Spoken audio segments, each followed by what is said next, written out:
నేను ఇలా ఉంటే బాగుండు, నా జీవితం ఇలాగున ఆశీర్వదించబడితే బాగుండు, ఇలాగున దేవుని యొక్క ఆశీర్వాదాలకి నేను నా కుటుంబం పాత్రలము అయితే బాగుండు అని చెప్పి మనం అనుకుంటాం. నీవు అలాగనుకుంటే దేవుడు కూడా నన్ను ఆశీర్వదించాలనుకుంటున్నావు. కీర్తన గ్రంథం 128వ అధ్యాయంలో 4వ వచనంలో యెహోవా యందు భయభక్తులు గలవాడు ఇలాగున ఆశీర్వదించబడు.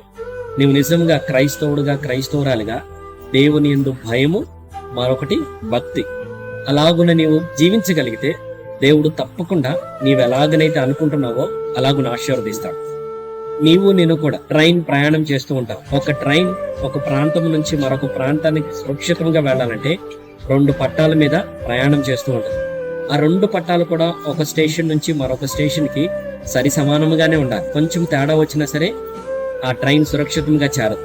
అలాగునే నీ అనుదిన జీవితంలో దేవుని యందు భయము, దేవుని యందు భక్తి సరి సమానముగా ఉంటే దేవుడు నీవు ఎలాగునైతే అనుకుంటున్నావో అలాగునే దేవుడు నిన్ను దీవిస్తాడు, అలాగునే దేవుడు నిన్ను ఆశీర్వదిస్తాడు, అలాగునే దేవుడు నిన్ను ముందుకు నడిపిస్తాడు. దేవుడు మిమ్ములను మీ కుటుంబాలను దీవించును గాక.